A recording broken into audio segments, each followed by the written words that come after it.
diperoleh kekuatan bahan. Perlakuan 2 diperoleh diperoleh rata-rata kekuatan bahannya 7. Perlakuan 3 misalkan diperoleh rata-rata kekuatan bahannya 6,5. Ya, dari sisi rata-rata secara deskriptif kita mungkin bisa melihat gitu ya bahwa perlakuan 2 itu lebih baik gitu ya, 7 rata-ratanya. Perlakuan 1 itu 6 misalkan rata-ratanya. Perlakuan 3 itu 6,5 gitu ya. Jadi perlakuan 2 lebih baik daripada 3, lebih baik daripada 1 misalkan gitu. Tapi di dalam statistik itu tidak cukup gitu ya, tidak cukup. Jadi harus dibuktikan dulu dari deskriptif parametrik untuk rata-rata itu benar nggak hipotesisnya terbukti gitu ya, apakah berbeda atau sama begitu. Nah, jadi, dengan inilah kita bisa menggunakan uji ANAVA. Ya. Secara ilustrasi untuk variansi dan efek utamanya itu, jadi misalkan ini variansi sebelum ada efek gitu ya, variansi sebelum ada efek misalkan seperti ini antar kelompoknya misalkan ya, sebelum ada treatment lah katakanlah. Nah, jadi di sini ada variansi dalam kelompok pada kelompok masing-masing. Jadi ada varian karena ini kalau melihat dari data ini gitu ya, ternyata ini kan tidak sama pada satu garis gitu. Kelompok level 1, level 2, level 3 gitu. Jadi ada variansi antar kelompok ini sebelum ada efek. Tapi kita bisa melihat sesudah ada efek utama, maka kita bisa melihat juga variasi dalam kelompok tidak berubah gitu ya, variasinya. Tapi variasi antar kelompok itu menjadi besar gitu ya, variasinya. Jadi ini kan misalkan seperti ini. Misalkan datanya seperti ini. Jadi ada efek paling sedikit ada satu pasang rata yang berbeda gitu ya. Jadi bisa kita lihat di sini satu pasang yang berbeda. Untuk titik-titiknya pertama di sini semuanya gitu ya. Dua-duanya, dua yang ada di titik paling kiri itu 2. Kemudian ini ya, ada variasi, ada perbedaan jarak ya antara titik dengan jadi variansinya. Buat Ibu mungkin masih ingat variansi itu apa sih sebenarnya? Ada yang masih ingat ya? Varias atau apa namanya? Kuadrat dari variansi itu kan simpangan baku ya. Kuadrat dari variansi itu. Variansi itu menunjukkan apa? Masih ingat nggak? Simbolnya kemarin apa itu untuk variansi itu? Variansi. Ada yang masih ingat nggak? Variansi untuk apa namanya? Untuk sampel apa simbolnya?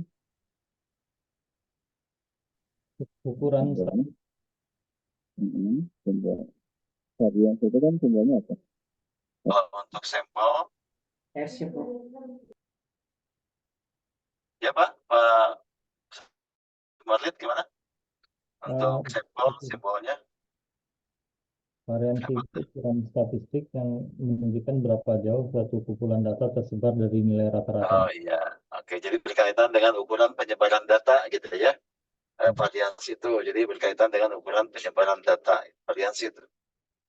Jadi seberapa besar data itu menyebar, seberapa menyebar data itu adalah ukuran variansi. Jadi variansi yang tinggi itu menunjukkan penyebaran datanya baik gitu ya, penyebaran datanya itu baik ya. Jadi tidak tidak terkelompok di satu sisi tertentu saja gitu ya. Jadi kalau kita bicara normalitas kan gini ya, normalitas itu ya normalitas. Jadi ininya smooth gitu ya, smooth. Jadi yang kanan landai, yang kiri landai, tapi di tengah-tengah saja ini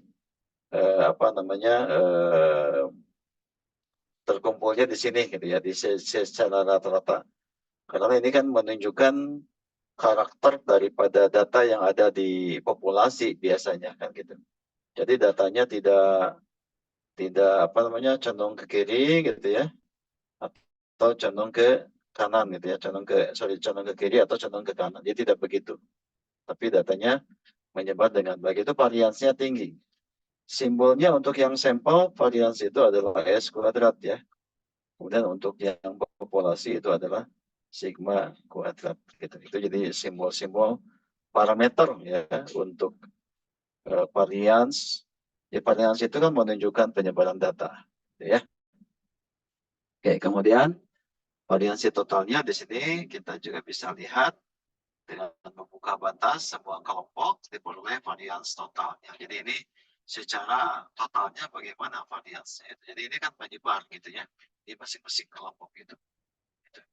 Oke.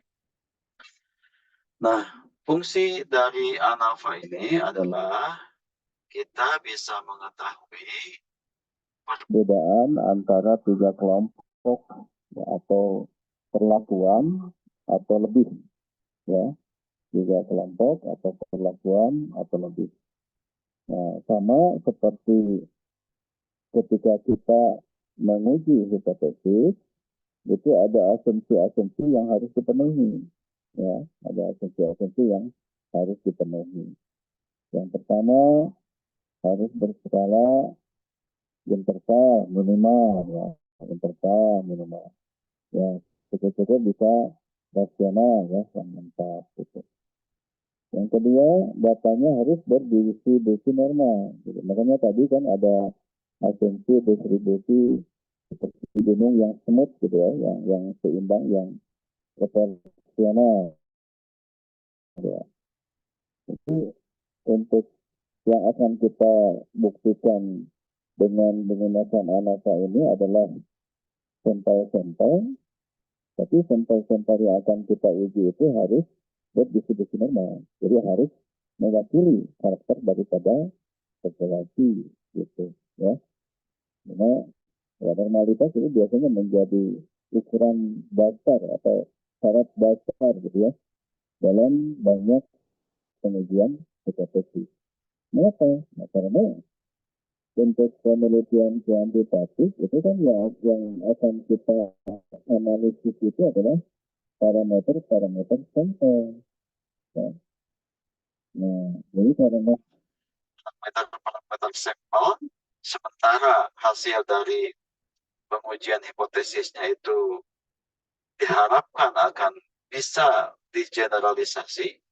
Artinya hasil pengujian itu bisa menggambarkan bagaimana karakter daripada populasi gitu ya, atau jadi generalisasi itu begitu, akan menggambarkan karakter daripada populasi.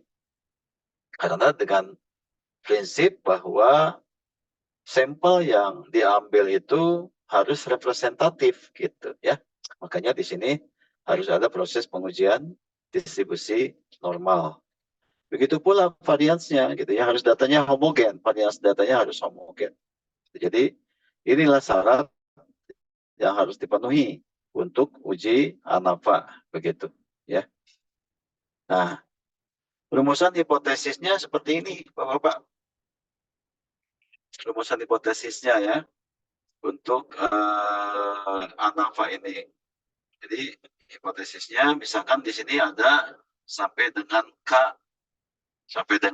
ya, K apa namanya, K rata-rata misalkan gitu ya, sampai dengan ada K rata-rata. Maka hipotesis nolnya itu μ1 sama dengan μ2 sama dengan μ3 terus saja sampai dengan μk gitu ya, tergantung kepada apa namanya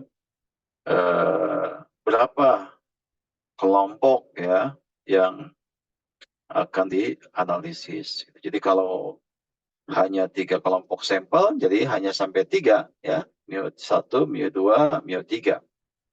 Kalau ada 4 kelompok sampel, berarti sampai dengan μ4. Nah, ini untuk H0-nya. Jadi semuanya simbolnya itu adalah menggunakan tanda sama dengan gitu ya.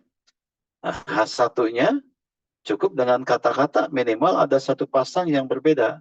Ya, jadi kalau misalkan ada μ1 tidak sama dengan μ2 aja cukup, berarti sudah ditolak itu H0 ya. Atau μ2 tidak sama dengan μ3, yang lainnya boleh sama dengan. Nah, itu berarti H0-nya sudah ditolak begitu. ya. Nah, makanya di dalam ANAFA ini kita bisa menggunakan untuk H1-nya hipotesisnya adalah minimal ada satu pasang rata-rata yang berbeda. Jadi begitu Bapak dan Ibu. Ya, itu rumusan hipotesis untuk ANAFA. Oke. Kemudian, ini kriterianya. Ya, kriterianya. Jika H0 ditolak, maka harus dicari pasangan mana yang berbedanya itu. Gitu ya. Karena kan kita hanya bisa menjustifikasi dari pengujian hipotesis ini hanya menunjukkan yang mana yang berbedanya apa yang berbeda atau tidak gitu ya, dan juga yang mana yang berbeda atau tidak gitu. Sementara kita tidak mengetahui yang mana yang berbedanya itu gitu ya. Setelah diketahui ada perbedaan, maka kita bisa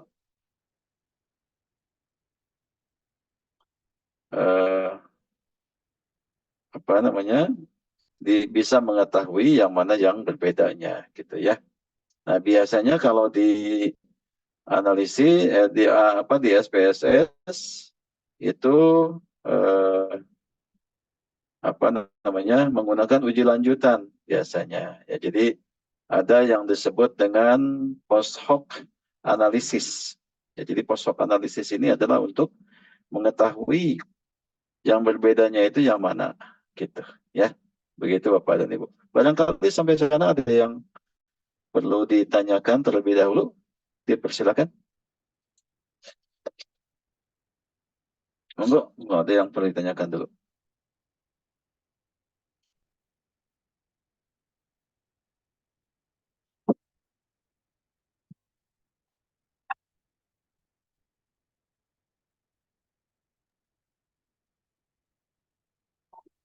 Boleh masuk ke contoh kasus aja sih, Prof. Eh, biar lebih jelas ya. Terus terang masih agak bingung.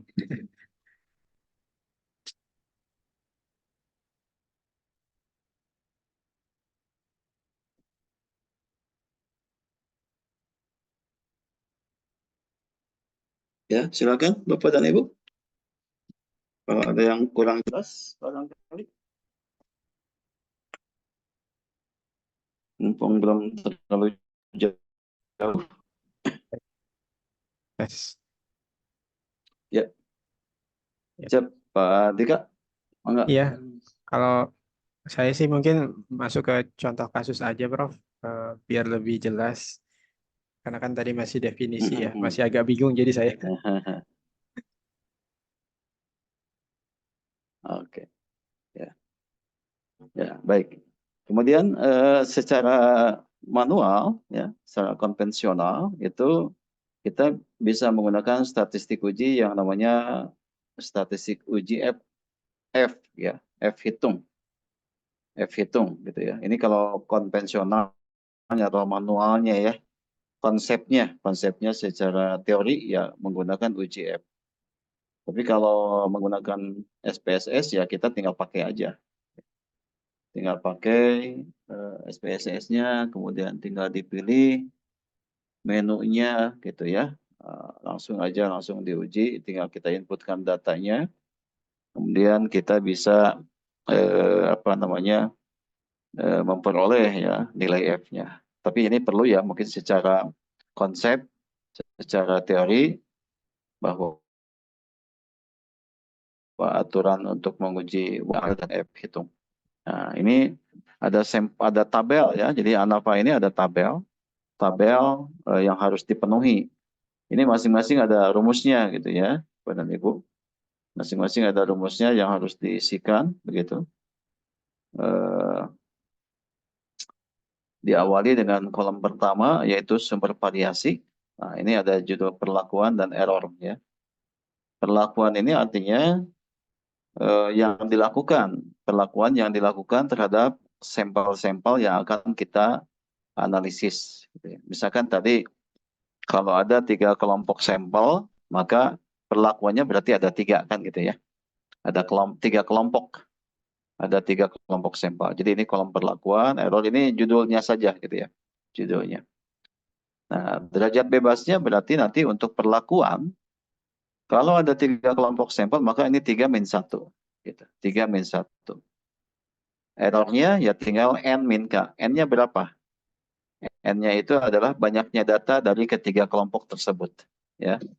N-nya itu adalah banyaknya data dari tiga kelompok, K-nya dikurangi kelompok. Ya, totalnya adalah N-1. Kemudian ada rumus SSP, SSE gitu ya. SSP-nya apa? Nanti ini berupa rumus. SSE-nya apa gitu. Dan SST total. Dan kemudian nanti setelah diperoleh SSP, ya, nanti kita bisa dapatkan MSP-nya, mean square untuk perlakuan, dan ini mean square untuk error gitu ya. Jadi MSP-nya itu adalah A, jadi ini SSP dibagi dengan K-1. Sementara MSE itu adalah B, SSE dari sini ya, dibagi dengan NK. Nah, ujung-ujungnya nanti kita bisa memperoleh F hitung gitu. Ini tabel yang harus dipenuhi secara manual gitu ya. Tapi kalau dengan SPSS itu langsung ya, Bapak dan Ibu, jangan khawatir. Tapi ini konsepnya adalah seperti ini gitu ya, Bapak dan Ibu. Oke. Nah, masing-masing rumus itu ada aturannya, ada masing-masing simbol ini ada rumusnya. K itu menunjukkan banyaknya kelompok atau perlakuan. N menunjukkan besarnya data. Sigma NI adalah banyaknya data gitu ya. Jadi kalau kelompok 1 misalkan ada katakanlah 30 data, kelompok 2 ada 40 data. Jadi boleh berbeda ya. Kelompok 3 misalkan 35 data. Nanti tinggal dijumlah aja. Jumlah kelompok data kelompok 1 tambah jumlah data kelompok 2 tambah jumlah data kelompok 3. Kalau hanya ada 3 kelompok begitu ya. Nah, setelah itu kita bisa apa namanya, data-data yang adanya itu, data mentahnya itu bisa disimpan dalam bentuk tabel ya, untuk memudahkan tadi ya di dalam memperoleh nilai SSP, SSE gitu ya, SST gitu. Nanti diperoleh A per B, nah, itu di datanya disusun. Datanya misalkan untuk kelompok 1, katakanlah kita ingin mengetahui apa ya, persepsi kelompok masyarakat 1 misalkan ya terhadap suatu jenis arsitektur. Nah, misalkan gitu ya. Ada hasil responden misalkan gitu dari kuesioner diperoleh, oh user masyarakat 1 sekian skornya terhadap model arsitektur tertentu itu. Masyarakat 2 kelompoknya ini misalkan ya kelompoknya. Jadi katakanlah masyarakatnya itu apalah misalkan ya contohnya masyarakat apa ya yang mungkin kalau masyarakat terhadap arsitektur itu dikelompokkan dalam kelompok masyarakat bagaimana ya Bapak dan Ibu kira-kira? Apakah penghasilan menengah, atas, bawah, atau gimana? Kalau dalam bidang arsitektur biasanya. Biasanya pengguna sih, Prof. Ya, pengguna. Kelompok penggunanya misalkan bisa dikelompokkan nggak? Ada Bisa pengelompokan? berdasarkan usia biasanya kalau Oke. Berdasarkan usia ya. Misalkan usianya mulai dari remaja lah ya. Remaja misalkan 15 sampai dengan berapa? Remaja tuh 19 ya mungkin ya. 20 sampai dengan 30 sampai dengan dewasa misalkan gitu ya. Atau 20 sampai 40 sampai dengan manula ya misalkan. Tuh, gitu. Jadi ada 3 kelompok katakanlah. Nah, dari 3 kelompok itu terhadap suatu apa namanya suatu bentuk arsitektur tertentu ini sikapnya, ini sikapnya, ini sikapnya. Katakanlah diambil berapa sampel gitu ya. Ini juga sama kelompok usia kedua misalkan ini ya begini dapat datanya dan seterusnya. Kemudian ini kelompoknya K-nya ya, K-nya dapat gitu. Nah, setelah itu dihitung ya, Bapak dan Ibu ini rumusnya untuk SST. SST itu kan nanti kalau dengan Excel memudah gitu ya, atau dengan SPSS juga langsung kan dapat hasilnya. Atau kalau mau dicoba dengan Excel ya silahkan. tinggal di apa namanya patok koreksinya itu adalah sigma X ya, dikuadratkan di bagian. Kalau dengan Excel mudah. Juga sama sigma X I J kuadrat, jadi ini dikurangi FK. Ya. Berarti data-data dikuadratkan dulu untuk masing-masing ya, dijumlahkan. Nah, ini dengan Excel juga sama kan, tinggal dikuadratkan saja. Nanti akan diperoleh SSE-nya. Nah, setelah itu nanti dimasukkan gitu ya ke data yang tadi ya. Ini sudah dapat misalkan SST-nya berapa, SSP-nya berapa gitu ya. Nanti tinggal dihitung F-nya itu berapa. Jadi F-nya itu berarti kan A-nya berapa, B-nya berapa ya, sesuai dengan tabel yang tadi. Gitu. Nah, nanti akan diperoleh data seperti itu. Kemudian setelah diperoleh F hitung, dibandingkan dengan parameter ini, ya parameter ini.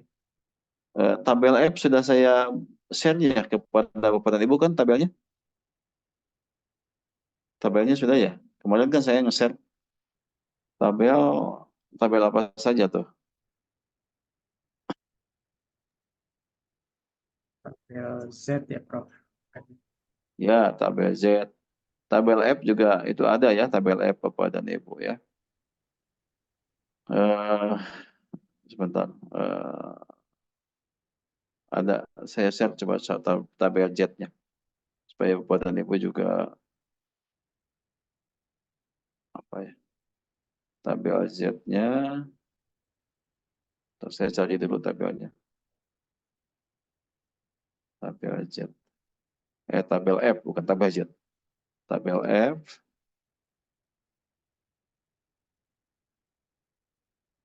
Nah, untuk menentukan tabel F-nya itu itu sudah saya share di grup WA ya, Bapak dan Ibu.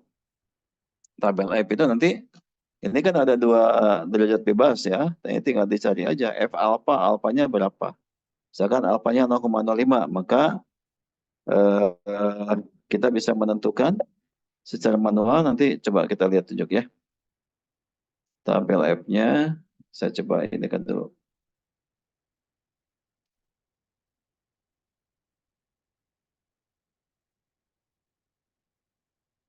Tabel F, bentar.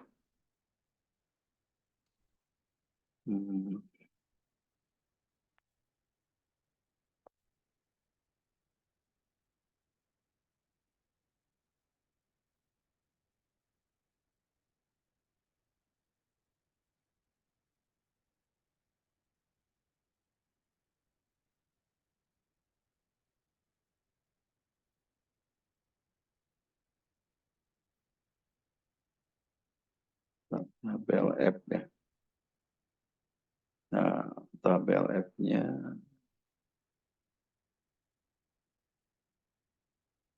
Saya cari dulu ya. Nah, tabel F-nya itu adalah seperti ini. Nah, seperti ini tabel F-nya tuh. Kelihatan kan? Jadi nanti F misalkan, nah itu kan ada N1, N2 ya. Jadi tadi mu Nu1, Nu2 ya. Jadi tinggal misalkan alfanya 0,05. Nah, berarti F 0,05 misalkan 12, N1-nya 12, N2-nya katakanlah berapa? 29 misalkan ya. Tinggal dipasang aja ke sini. Sana gitu ya. Nah, berarti di sini di ujung. 9 ya, di sini nih. Di 9 itu di sini. Kelihatannya apa Pak Ibu? Jadi F 0,05 12 9 karena N1-nya 9,12 itu adalah 2,8 gitu itu ya. Jadi seperti itu cara membaca tabel F-nya itu ya.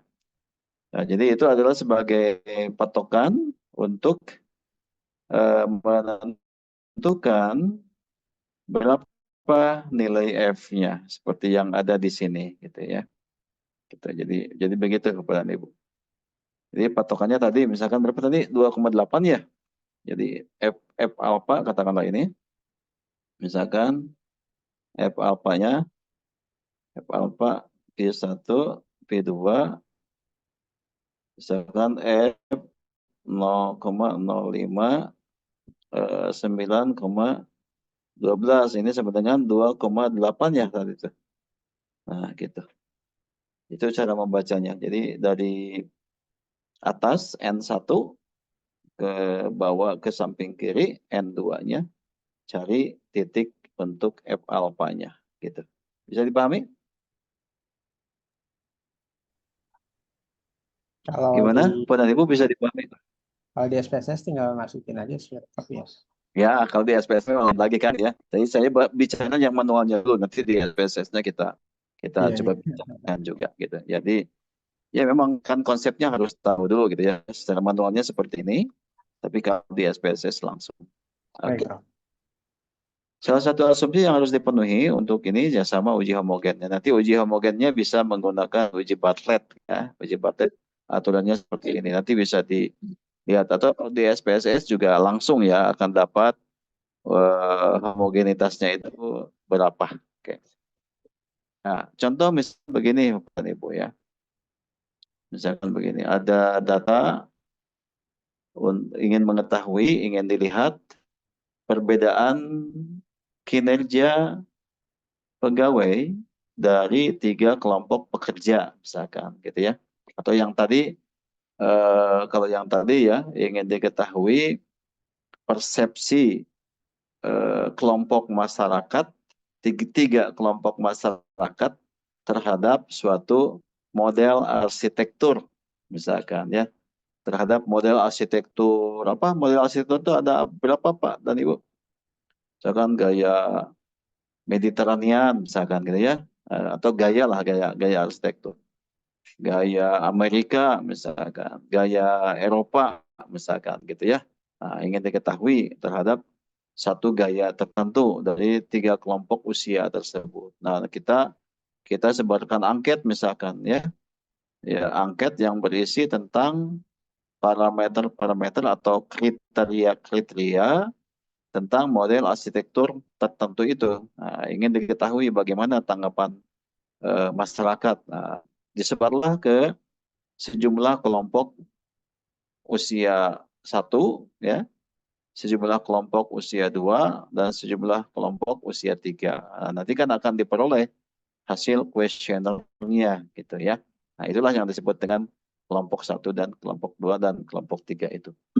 Nah, misalkan ini mah tentang kinerja ya. Nah, dari kelompok 1 itu kinerjanya dihitung misalkan gitu ya, datanya disajikan dalam bentuk tabel ya. Misalkan dari kelompok 1 itu diperoleh data seperti ini untuk kinerja pegawai.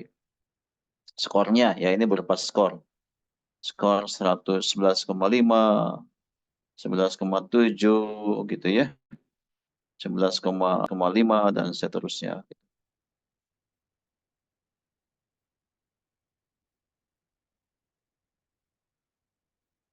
Ya, jadi apa?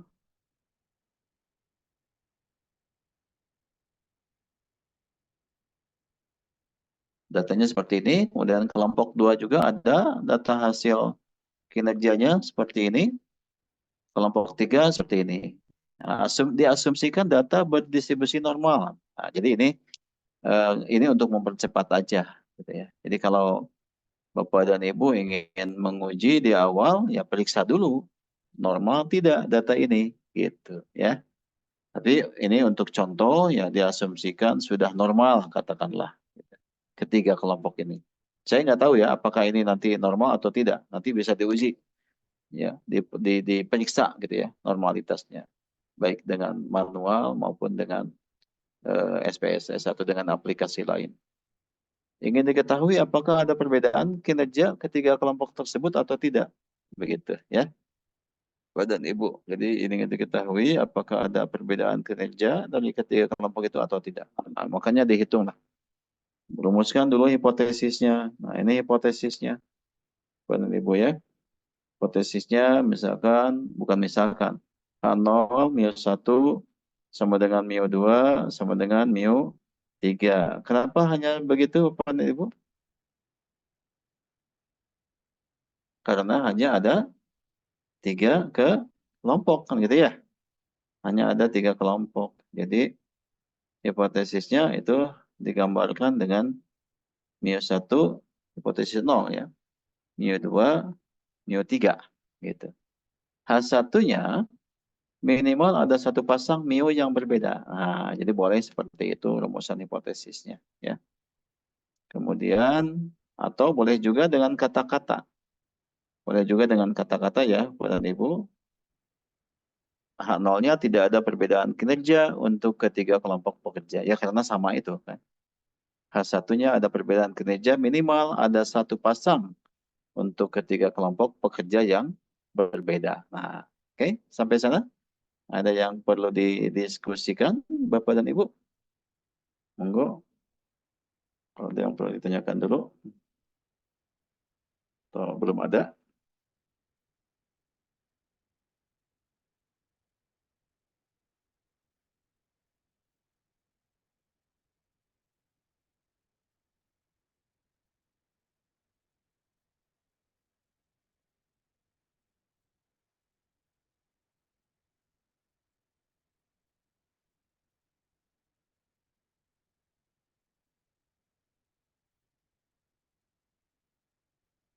Belum ada ya?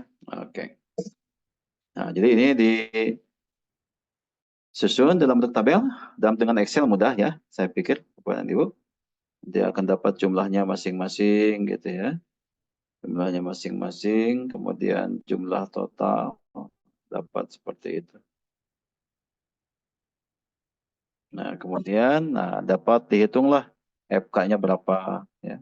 Dihitung FK-nya berapa, kemudian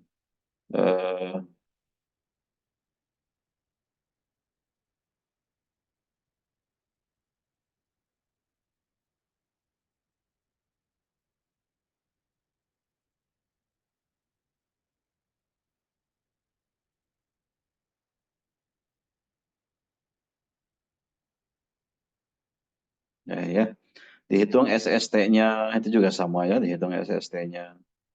Kemudian dihitung apa namanya? Berikutnya ya, dihitung SSP-nya gitu ya.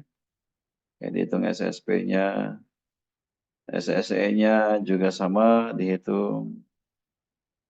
Kemudian nanti akan dapat tabel ini ya, tabelnya. Jadi di sini perlakuannya 3 kan, ada 3 kelompok. Berarti K-1 ya.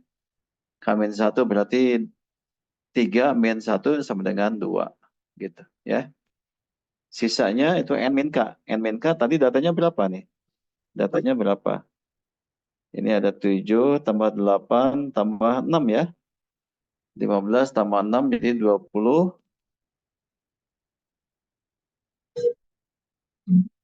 1 ya. Oke, jadi 21.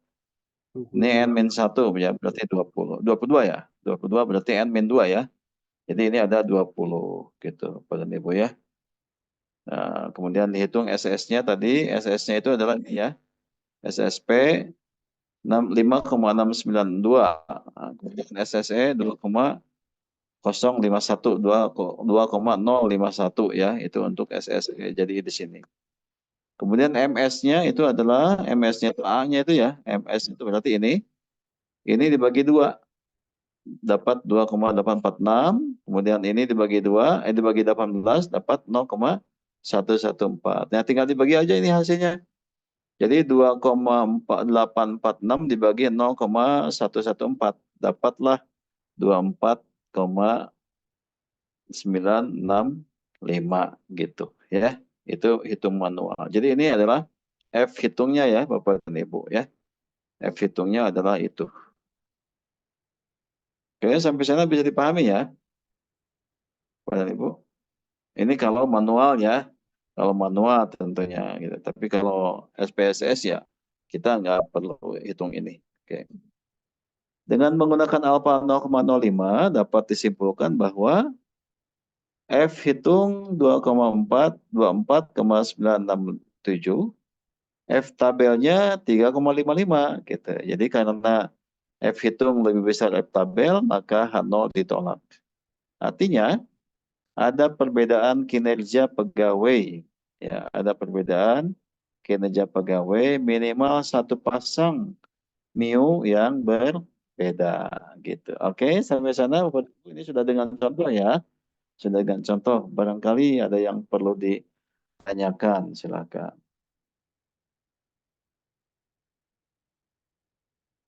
Mudah-mudahan sudah tergambar sekarang ya.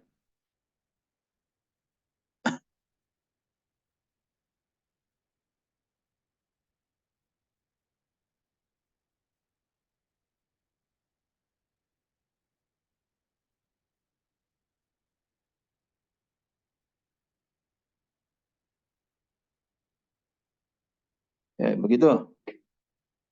Enggak, barangkali ada yang perlu ditanyakan. Enggak, atau sudah cukup jelas? Syukur kalau sudah cukup jelas ya. Enggak, nanti tidak ada.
Enggak ada Bapak Ibu, enggak ada pertanyaan?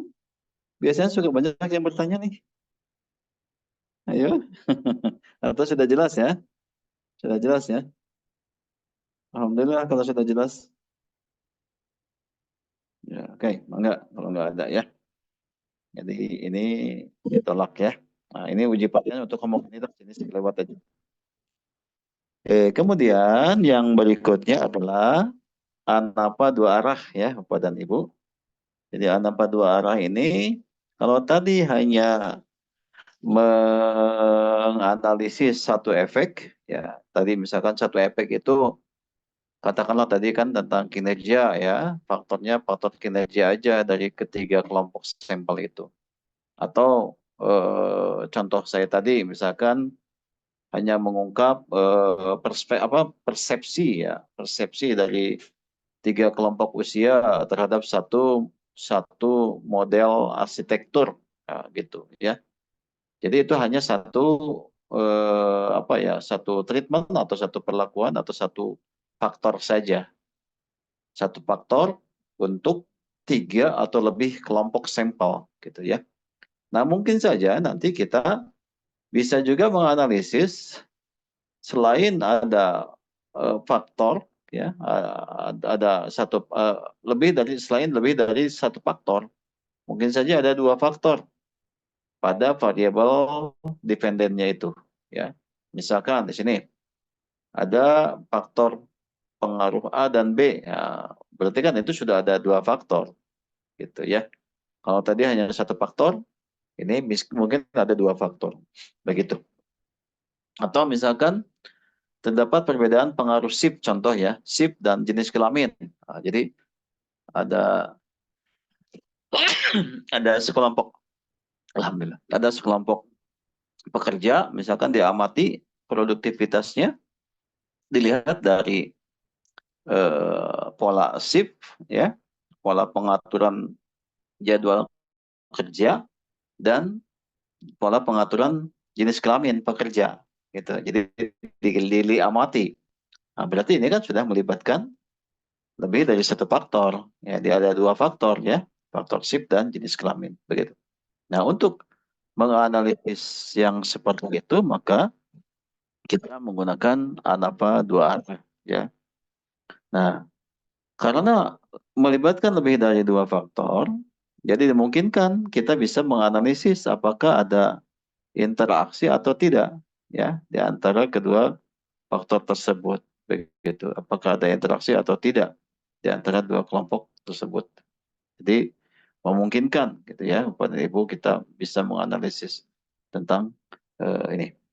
Jadi kita bisa mengetahui apakah terdapat interaksi antara dua faktor, yaitu A dan B, terhadap variabel dependen.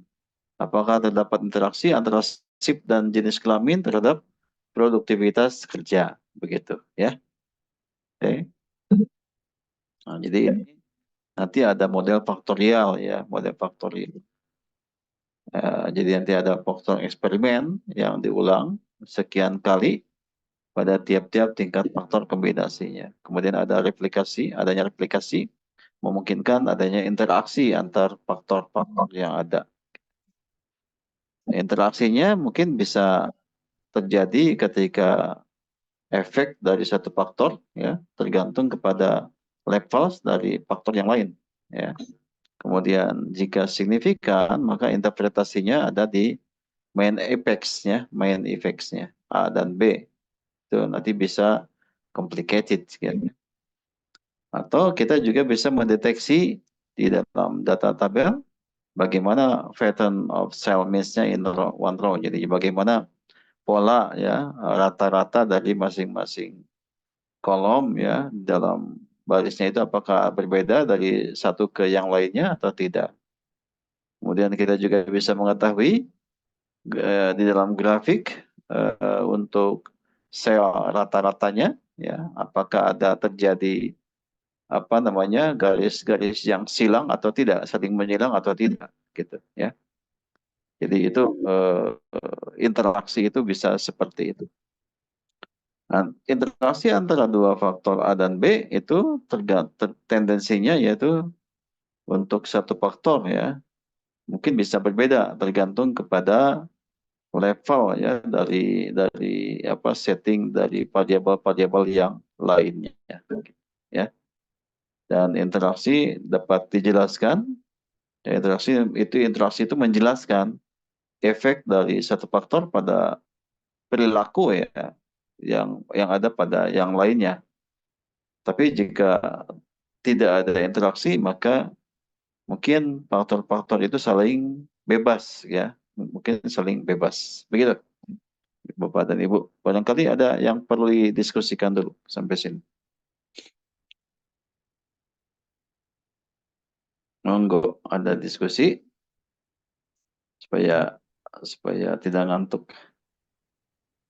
Sebenarnya bisa dianggap 3 variabel juga, Prof. Artinya kan variabel saat bagaimana pengaruh A dan B, bagaimana pengaruh A bila dibandingkan dengan B dan C begitu. Itu kan sebenarnya 3 variabel, ya.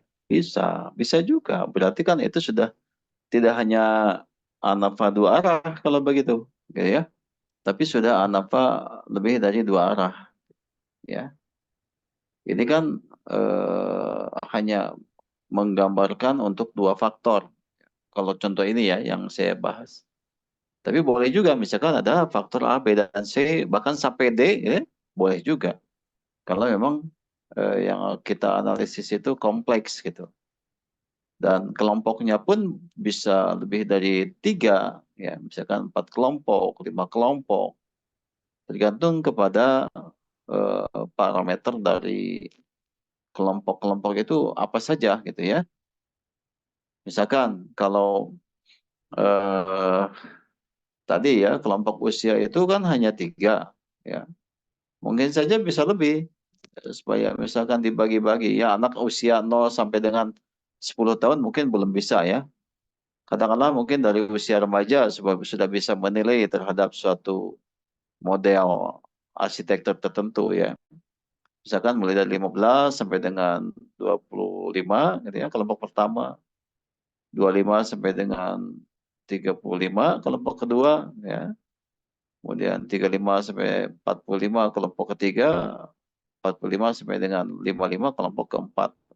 Bahkan sampai dengan manula sekalipun ya. Berarti itu sudah melibatkan lebih dari 3 kelompok gitu ya. Jadi tergantung kepentingan riset kita. Ada berapa kelompok ya yang akan kita analisis gitu. Tadi persepsinya misalkan hanya terhadap satu model arsitektur tertentu saja gitu ya. Nah, sekarang ada faktor lain yang ingin kita ungkap persepsinya itu. Selain terhadap model arsitektur, mungkin ada faktor lain. Apa contohnya misalkan Bapak dan Ibu? Selain model arsitektur yang biasa dikritisi ya oleh masyarakat misalkan. Apa? Model, kemudian juga apa tuh?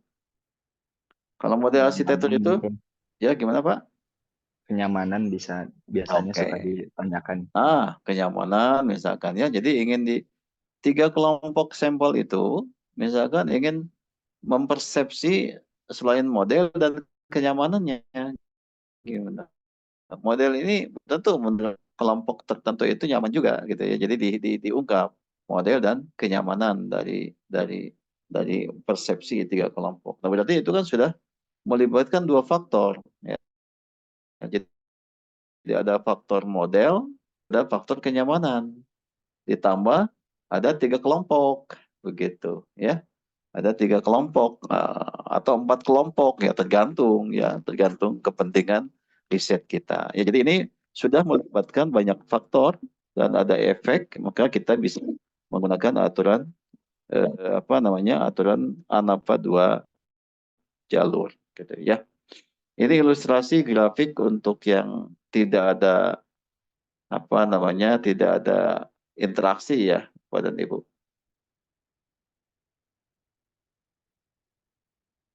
Oke. Kelompok pertama ini misalkan SIP ya. SIP jadi dihitung min-nya di sini. Ada day, swing, ada night ya. Day, swing, night. Ini yang kelompok pertama itu tidak ada interaksi ya. Tidak ada interaksi karena tidak ada saling menyilang antara grafiknya. Nah, kelompok kedua ini kelihatannya ada interaksi. Ya, kalau yang kelompok pertama, grafik pertama itu kelompok pertamanya naik terus untuk 3 kelompok itu rata-ratanya naik terus untuk 2 kelompok itu ya, 2 perlakuan itu. Jadi supervisor ini diamati oleh 2 supervisor.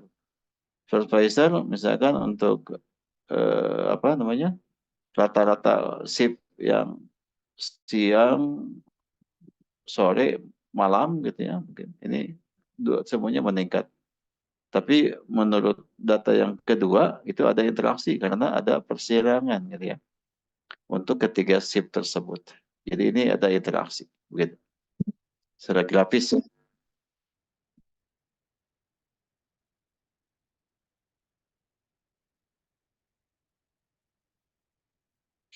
Nah, jadi begitu.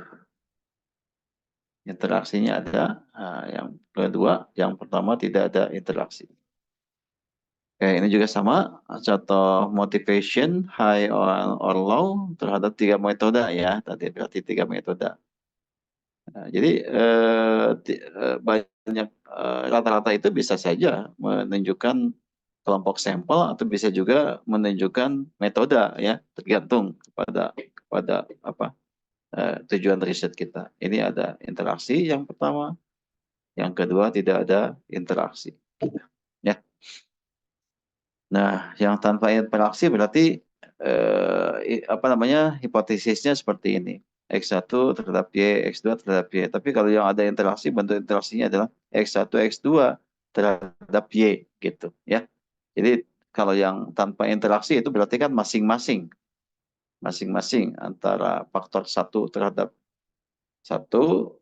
Y dan faktor 2 terhadap Y. Sementara kalau yang ada interaksi berarti dua-duanya itu mempengaruhi Y, gitu ya, mempengaruhi Y. Itu mirip dengan regresi berganda, ya. Gitu. Ini yang tanpa interaksi, ini yang ada interaksi. Oke, yang bawah. Oke, ini ada interaksi ya, karena ada perpotongan. Oke. Nah, asumsinya juga sama, Bapak dan Ibu ya, untuk membuktikan ANAPA dua jalur ini ada syarat. Yang pertama ada normalitas. Jadi populasi harus berdistribusi normal, ya tetap ada syaratnya ya. Kedua ada homogenitas diperiksa. Kemudian ketiga ada independensi errornya. Nah, sama lah, begitu ya. Seperti yang untuk tadi gitu ya, untuk yang apa namanya?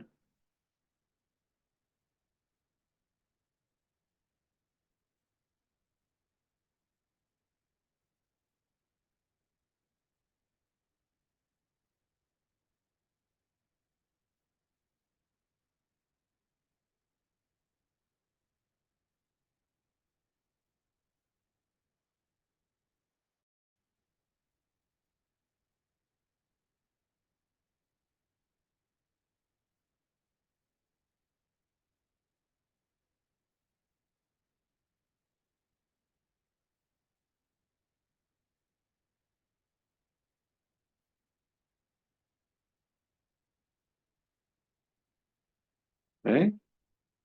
Nah, contoh misalkan Bapak tadi, coba diamati dulu ya, ini dicermati dulu contoh ya untuk ANAPA dua jalur ini. Coba dipahami dulu ya permasalahan ini. Silakan dibaca dulu.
Bagaimana Bapak dan Ibu? Apakah ada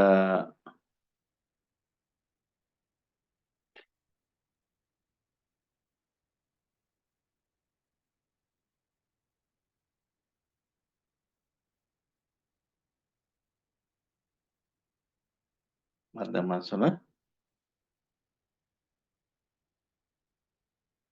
atau bisa dipahami permasalahannya?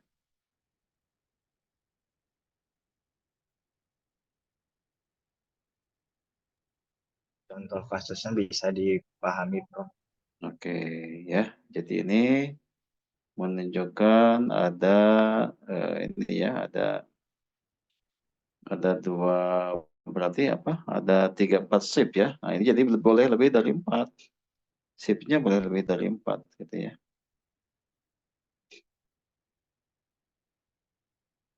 Nah ini berarti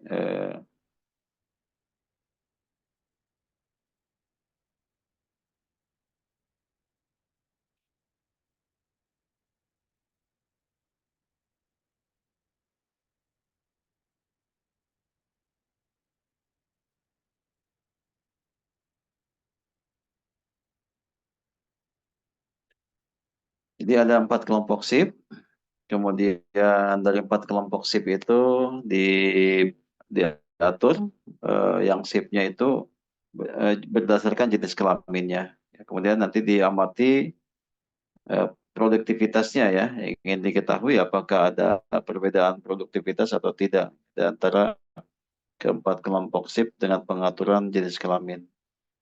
Nah, andaikan datanya sudah ada seperti ini, Bapak dan Ibu.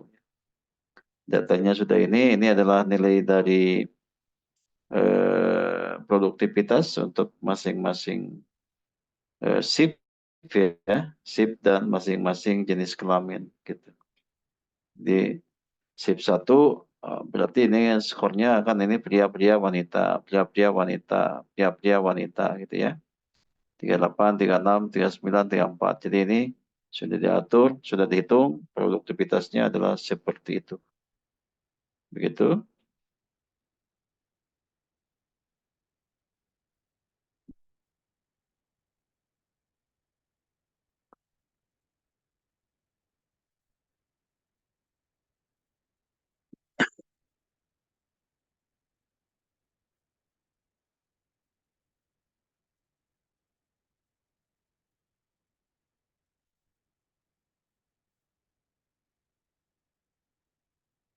Ya, misalkan datanya seperti itu ya, Bapak Ibu ya. Nah, kemudian ada hipotesisnya. Hipotesisnya berarti tidak hanya satu ya, tidak hanya tidak hanya menunjukkan apakah ada perbedaan atau tidak ada perbedaan dari ketiga kelompok gitu. Tetapi sudah melibatkan juga ada faktor-faktor lainnya ya, faktor-faktor lainnya. Yang pertama misalkan ingin diungkap berdasarkan SIP ya, tidak ada perbedaan SIP ya terhadap produktivitas. Itu untuk H0-nya. H1-nya ada perbedaan. Kemudian dari sisi gender, tidak ada perbedaan faktor gender ya, terhadap produktivitas. Gitu ya. Berarti ini tidak ada perbedaan faktor gender.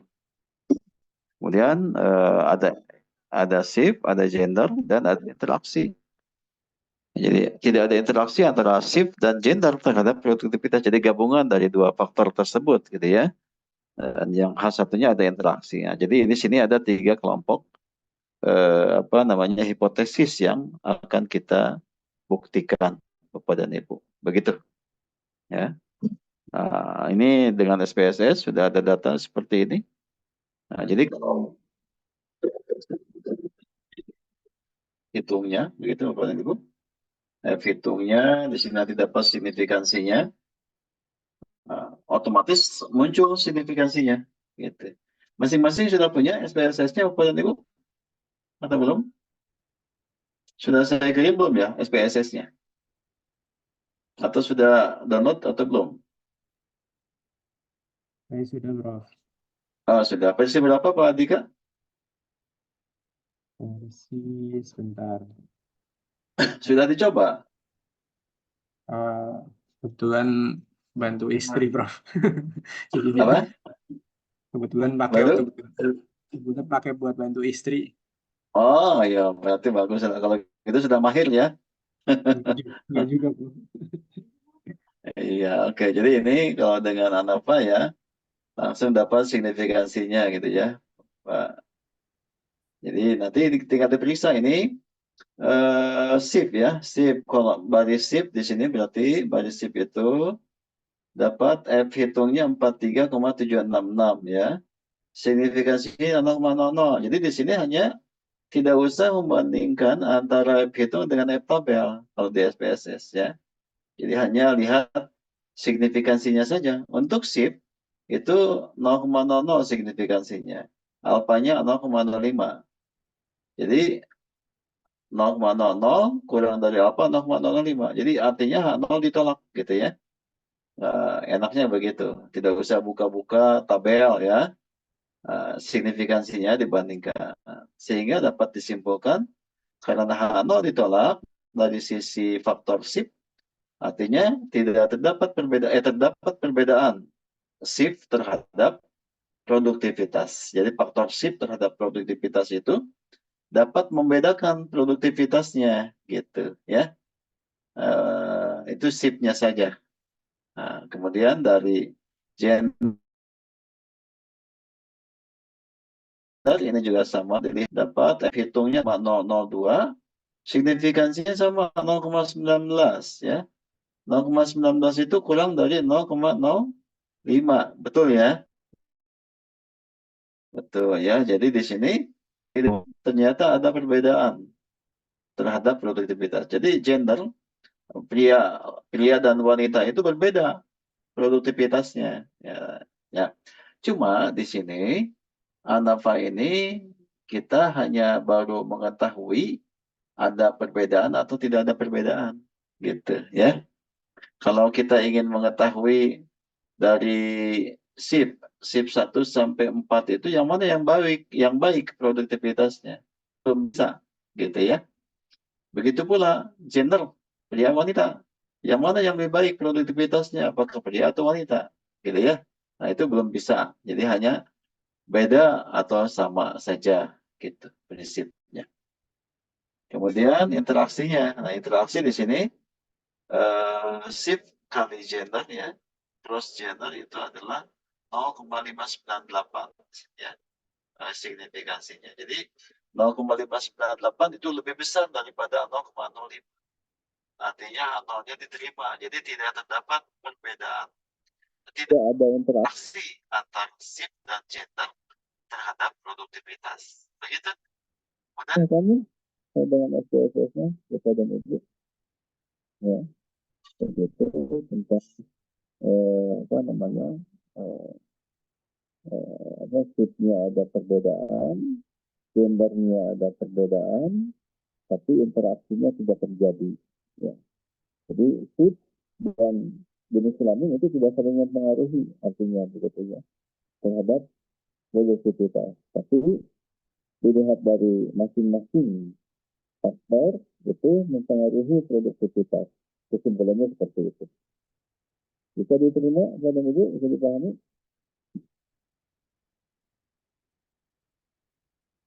Ya, begitu. Nah, untuk mengetahui yang mana yang berbedanya itu, nah kita bisa menggunakan istilah Namanya post-hoc analysis. Nah, ya, jadi post-hoc analisis ini uji pasca Anafa. Ya. Jadi dari sini kita bisa mengetahui shift, misalkan dari shift ya, 2 dengan 4 ini signifikansinya sama, yaitu berbeda. Beda aja, 2 dengan 4. 2 dengan 1 itu juga berbeda. 4 dengan 2 beda, 4 dengan 1 beda, 4 dengan 3 juga beda. Gitu. Jadi hanya mengetahui yang berbedanya itu ini, gitu ya. Shift yang mana yang berbedanya, gitu. Nah, ya. Jadi ini lebih dari 1 yang berbedanya. 2 dengan 4 beda, 2 dengan 1 juga beda, 4 dengan 3 juga beda, gitu. Jadi tidak sama dengan semuanya, ya, di dalam pemetaan hipotesis alternatifnya, gitu ya. Bedanya antara shift 2 dengan shift 4, shift 2 dengan shift 1 dan shift 4 dengan shift 3 itu berbeda, dan seterusnya. Oke. Sisi gender juga sama. Tapi dari sisi gender ternyata ini 0,1, jadi sama ya, 0,1 juga. Artinya ternyata perbedaan nyata antara produktivitas pria dan produktivitas wanita berbeda. Untuk meyakinkannya seperti ini. Oke, Bapak dan Ibu ya, untuk Anafa 2 jalur. Silakan kalau ada yang perlu ditanyakan. Mana Bu Dina?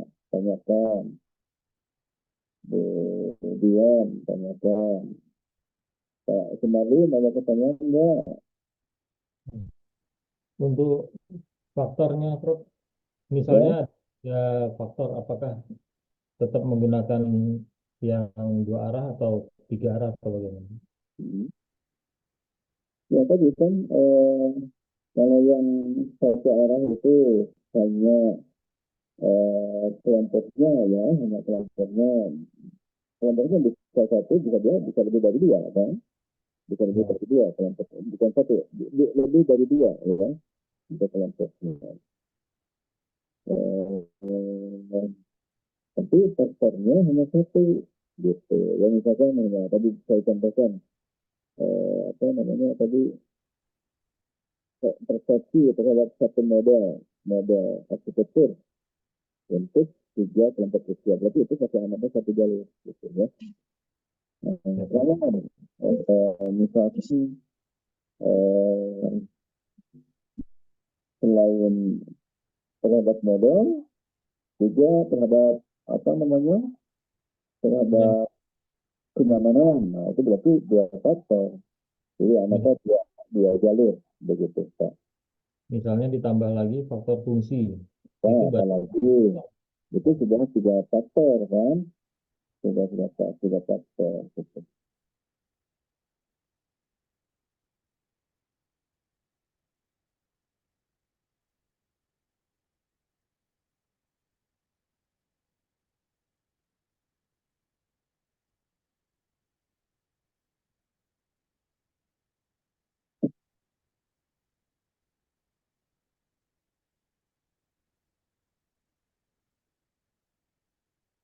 Izin Prof, Ya, teman-teman.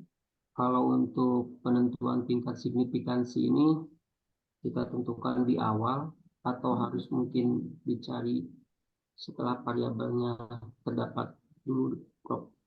Ya, kalau di permasalahannya tidak disebutkan, kita bisa menentukan sendiri bahwa yang di tengah-tengah saja lah yang ambilnya. Kesepakatannya seperti itu ya. Tadi misalkan apa mau lima ada gitu ya. Kalau mau satu boleh silakan. Aplikasinya. Kalau tidak ditetapkan, tapi kalau sudah ditetapkan yang lain lagi, tergantung yang sudah ditetapkan saja, begitu Pak.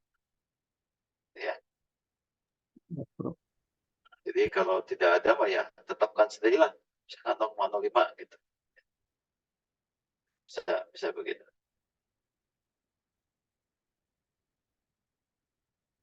Ada lagi?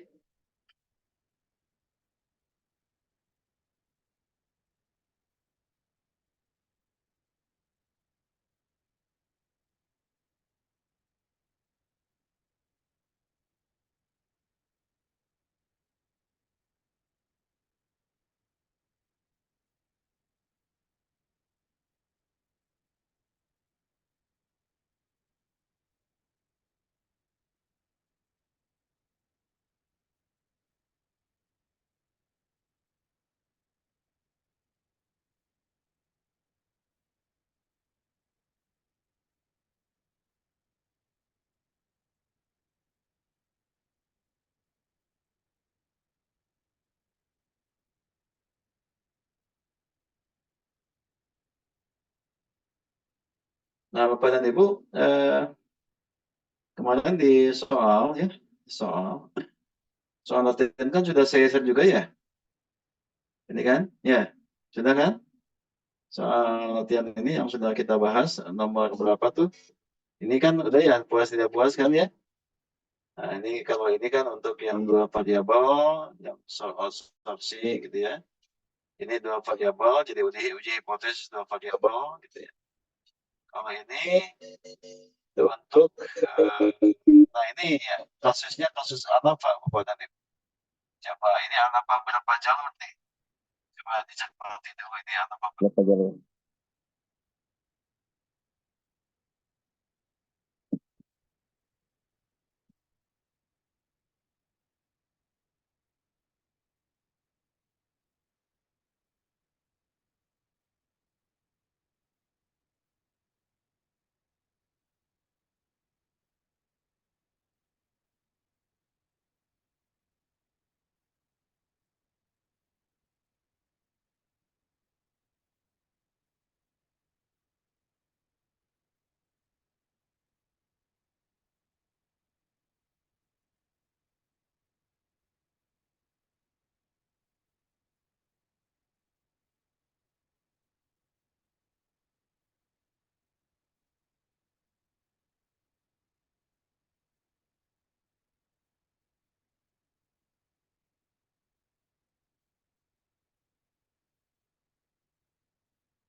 Coba ini gimana ya tadi?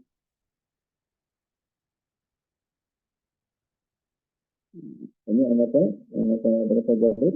Kira-kira?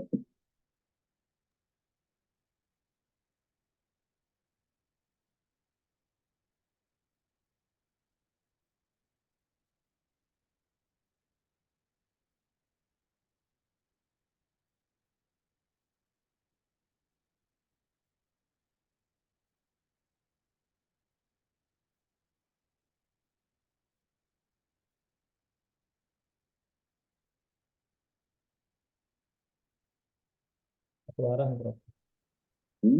Yang apa? Satu Satu arah. jalur ya, satu jalur, satu arah ya.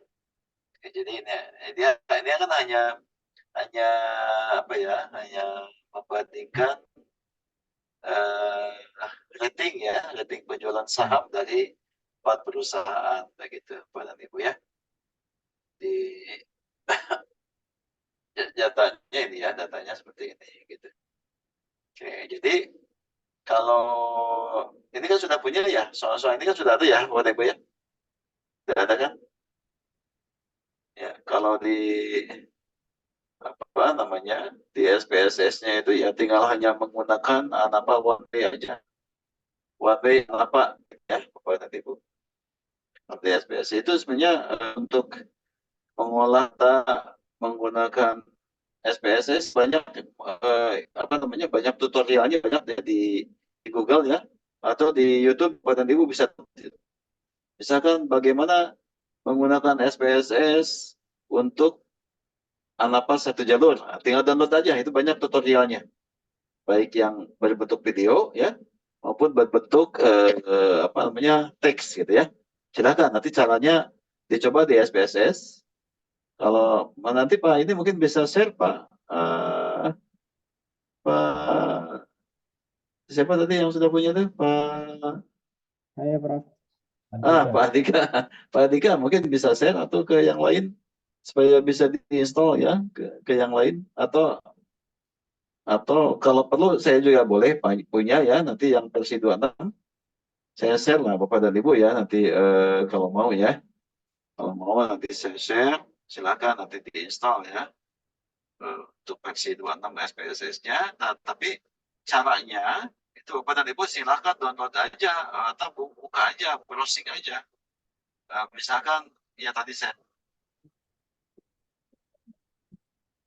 Cara mengolah data ini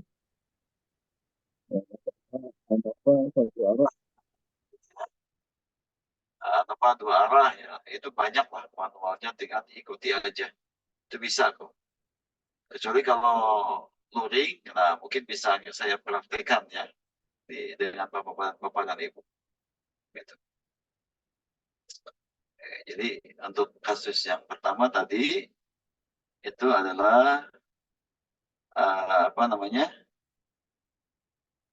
menggunakan apa satu arah ya kasus ini ya. Ini apa satu arah. Oke. Kemudian yang berikutnya, nah ini tujuh ini sama di nomor lanjutan yang sudah disampaikan ke ibu latihannya. Ini apa berapa arah nih?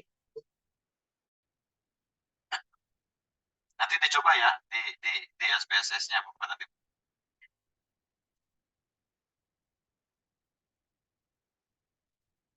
Arah nih.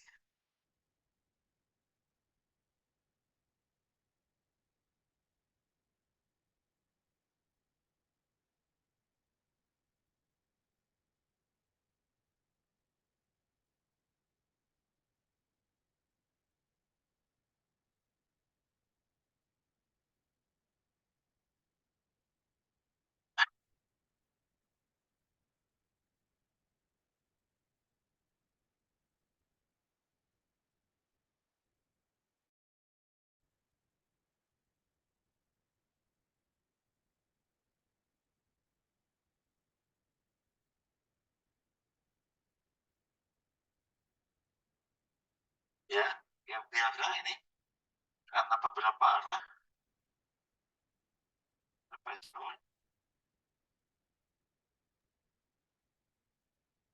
Ini sejalur juga, satu arah. Ya, satu jalur juga ya.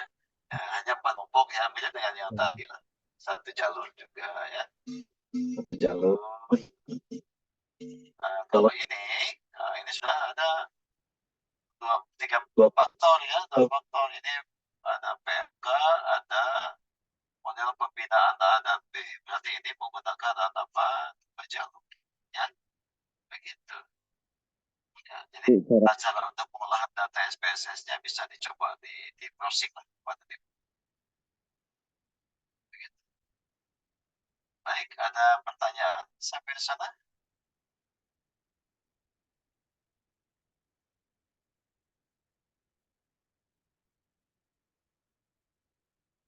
Di sana ada pertanyaan?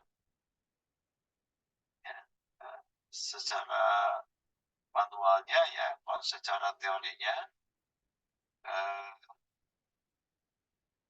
sudah saya sampaikan ya, tapi praktek dengan menggunakan SPSS-nya yaitu mungkin bisa dicoba oleh Bapak dan Ibu ya. Tinggal nanti diinstalkan dulu ininya apa namanya aplikasinya, kemudian di tutorialnya banyak lah di YouTube ya atau di Google, itu banyak tutorialnya, itu bisa diperoleh. Tapi yang penting adalah diinstal aja tuh. Nanti tinggal dicoba ya. Maka kalau ada yang perlu ditanyakan.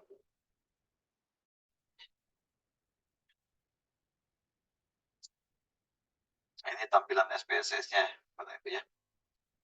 Tampilan SPSS seperti ini. Jadi ada data view, ada variable view. Ini variable view, data view-nya. Nanti tinggal dideklarasikan aja. Nanti misalkan ya, nama variabelnya apa? Tadi misalkan apa ya? Untuk yang dua arah ya.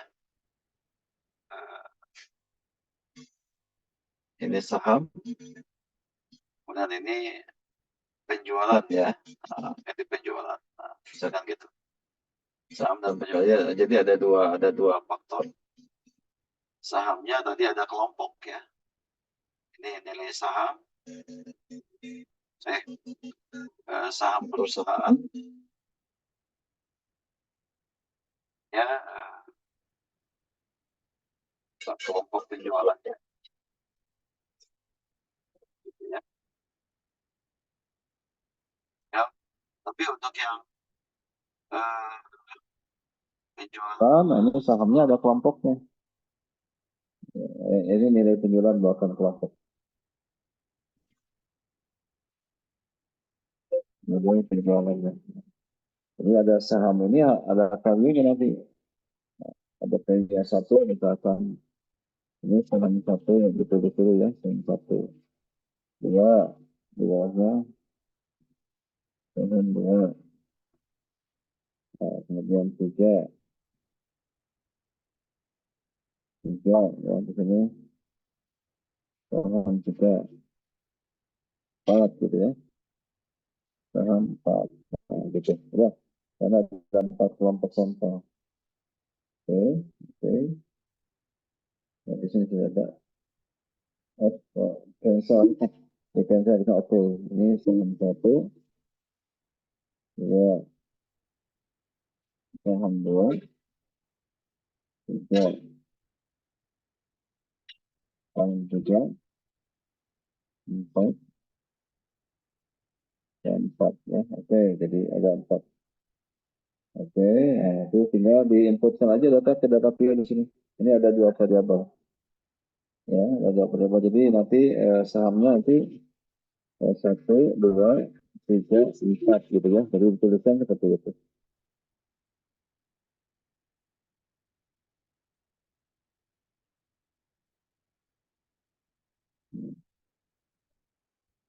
Jadi kalau yang satu berapa? Satu dulu, berapa tadi ya? Satu berapa? Nah, itu disimpan misalkan ada berapa datanya? Katakanlah 15 ya, simpan 1. Jadi nanti 2 berapa gitu ya? Pastikan, gunakan ke sana 2 berapa? Nah, terus dan seterusnya. Nanti data penjualannya ditepikan ke sini, data penjualannya ya. Sehingga nanti Bapak dan Ibu kalau yang ANAPA satu jalur, tinggal dipilih analyze, ya, analyze, compare mean. Nah, ada one way ANAPA di sini, gitu ya. Analyze, compare mean, one way ANAPA gitu. Itu bisa dipelajari lah di manualnya ya, tadi di Google atau di YouTube ya, gitu. Gitu kan. Karena kalau pakai Zoom itu harus bolak-balik ya, karena dulu ini ya, mencoba. Jadi, mana apa nih Bu? Ada pertanyaan?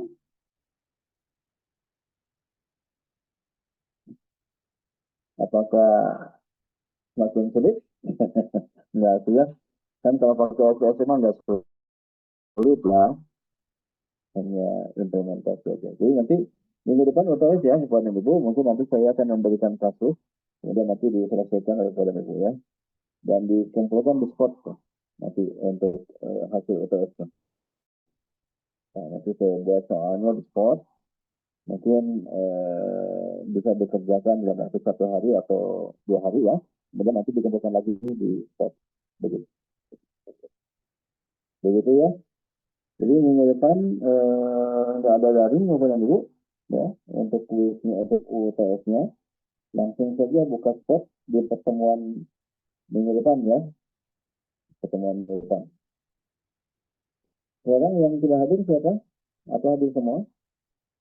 2, 3, 4, 5, 6, 7, 8, 9, 10, 11, 12, 13. Hadir semua ya, apa aja tuh ya? Hadir, Prof. Atau ada yang tidak hadir? Hadir, Prof. Ya. 15 ini. 15 itu yang nggak hadir nih. 2, 3. 1, 2, 3, 4, 5, 6, 7, 8, 9, 10, 11, 12. 14, satu orang yang nggak hadir. Siapa?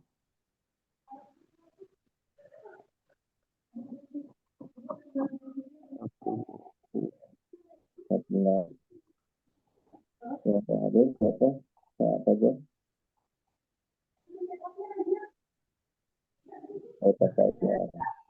Saja. Apa jama yang itu ya? Siapa yang hadir?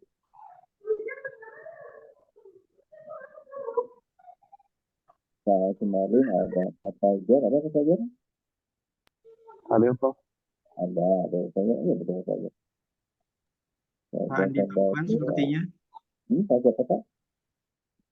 Pak Andi Taufan. Andi Taufan. Ya hadir ya? Atau ada masalah? Andi Taufan. Berapa?